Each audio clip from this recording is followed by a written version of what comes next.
A procura por tratamentos para a calvície genética tem aumentado muito nos consultórios de tricologia. E não é para menos, afinal, cada vez mais homens e mulheres tendem a ter essa condição ao longo da vida e esses números só aumentam. Então, nesse vídeo hoje vamos falar alguns dos principais tratamentos que existem para alopecia androgenética, que temos disponíveis no mercado e também o que a ciência tem mostrado com maiores evidências. Antes de tudo, não deixe de se inscrever no canal, deixar sua curtida e suas dúvidas aqui nos comentários. Para quem não me conhece, eu sou a doutora Laura, sou mestre em tricologia e aqui neste canal vamos trazer muitos vídeos sobre tricologia, estética e ciência. Antes de entender como tratar a alopecia androgenética, é muito importante que a gente entenda alguns aspectos fundamentais dessa condição. Primeiro, é uma condição genética, ou seja, passada de pais para filhos. Também é uma condição crônica, ou seja, não tem cura. Quando fazemos o tratamento, esse busca controlar a condição, melhorando espessura e quantidade dos fios e principalmente evitando que a alopecia androgenética continue evoluindo. Também a alopecia androgenética é uma condição progressiva, ou seja, ela tende a ir evoluindo continuamente. A velocidade a qual a pessoa tende a evoluir com essa condição depende de vários aspectos, como a própria genética, estilo de vida, presença de doenças, entre outros. Então, enquanto uma pessoa pode apresentar a alopecia androgenética num grau muito menos avançado, com apenas uma pequena falha, uma pequena entrada, outra pessoa muito mais jovem pode apresentá-la muito mais agressiva, com afinamento mais rápido. O afinamento ocasionado pela alopecia androgenética acontece por conta de um processo de miniaturização do folículo capilar, que é basicamente a redução do seu tamanho e da capacidade funcional. Ou seja, quando o folículo capilar está uma estrutura saudável, ele é capaz de produzir um fio mais espesso, mais saudável, com mais quantidade. Porém, com o avanço da condição, esse folículo ele vai diminuindo. Conforme essa fabriquinha do fio diminui, ele já não consegue produzir a mesma quantidade de fio, nem na mesma espessura. Então, um fio terminal mais espesso, ele acaba regredindo para um fio velos bem fininho. Nos homens, a alopecia androgenética se manifesta principalmente com o aparecimento de entradinhas. Também existem homens que têm aquelas coroas ou então uma rarefação aqui no topo da cabeça. Já nas mulheres, o padrão é um pouco diferente. A alopecia androgenética se manifesta principalmente com o alargamento da risca média, sendo mais acentuada aqui na região frontal e também nas regiões laterais. Claro que os padrões podem ter variações de acordo com cada indivíduo. Lembrando que a alopecia androgenética é um quadro que ocorre progressivamente, devagar. Então, aquelas quedas mais intensas, abruptas, assustadoras, não fazem parte do perfil dessa doença. Então, além de ter um entendimento mais superficial do que é a calvície genética, é também muito importante que a gente consiga analisar alguns pilares principais que compõem a fisiopatologia dessa condição. E assim a gente consegue entender também como que os nossos tratamentos eles atuam.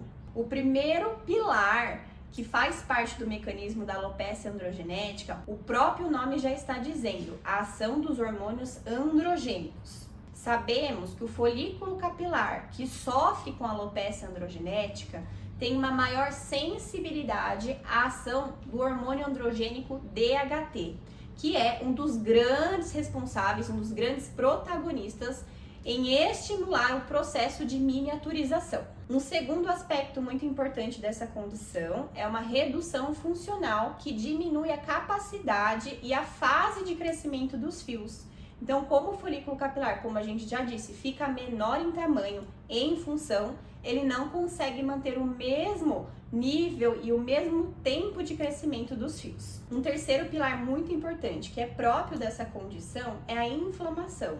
Então, podemos perceber em muitos casos, mesmo que a gente não consiga perceber clinicamente, que existe um processo inflamatório que pode ser, inclusive, bem sutil, mas que também pode prejudicar o ambiente folicular e assim também estimular a miniaturização do folículo capilar. Além disso, o estresse oxidativo próprio da condição e também daqueles que acontecem por hábitos que não são saudáveis, também favorece a inflamação e estimula a fibrose, a cicatrização do folículo capilar ao longo do tempo. Então, enfim, quais são os principais medicamentos utilizados hoje para alopecia androgenética? Antes da gente falar sobre eles, é sempre muito importante relembrar que todos os medicamentos têm também um risco. Então, jamais faça um uso sem a orientação profissional. E além dos riscos, o uso inapropriado dos medicamentos pode inclusive mascarar condições e atrasar diagnósticos. Então, pensando nos pilares que a gente disse sobre a alopecia androgenética, os principais medicamentos utilizados como primeira linha precisam, primeiramente, melhorar, estimular a fase de crescimento do fio, e um dos mais utilizados e conhecidos é o minoxidil. Então, esse é um medicamento com ação estimulante. Conforme a alopecia androgenética ela evolui, o folículo capilar tende a ficar menos na fase de crescimento.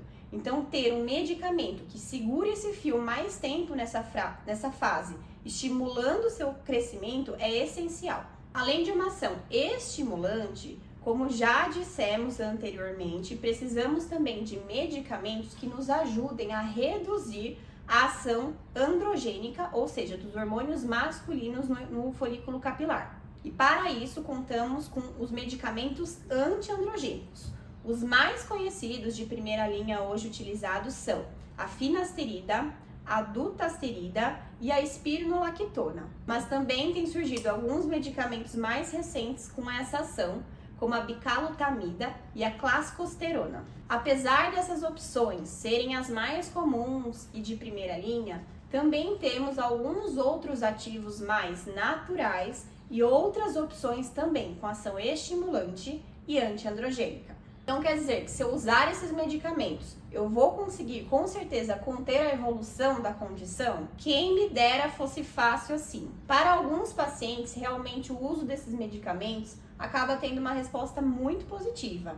Porém, pouco adiantará usar esses medicamentos em um paciente cheio de carências nutricionais, doenças inflamatórias, hábitos que estimulam também a inflamação e o estresse oxidativo. Então, precisamos de um conjunto de ações que visem tentar melhorar as chances de um resultado satisfatório. Então, alimentação variada, ricas em proteínas, uma suplementação complementar com potencial antioxidante e anti-inflamatórios, bons hábitos de vida com atividade física, evitar fumar, evitar beber, controlar o estresse e a ansiedade e ter uma lavagem adequada do couro cabeludo. Todos esses aspectos que são importantes e que precisamos entender durante uma consulta tricológica.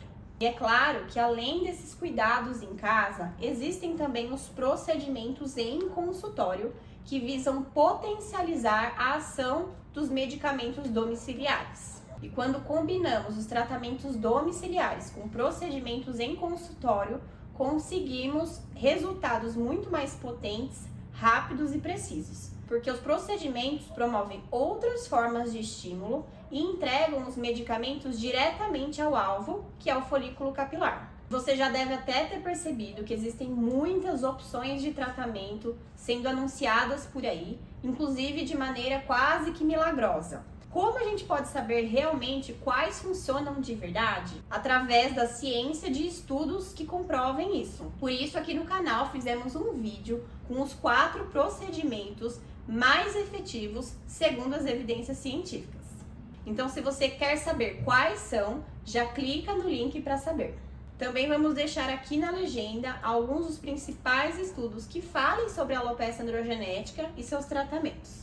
Bom, pessoal, esses foram os principais aspectos que caracterizam a alopecia androgenética e os principais tratamentos disponíveis. E é claro que existem muito mais detalhes sobre esses assuntos, por isso que vamos trazendo aos pouquinhos por aqui. Então não deixe de acompanhar o nosso canal e acompanhar os vídeos. Até a próxima!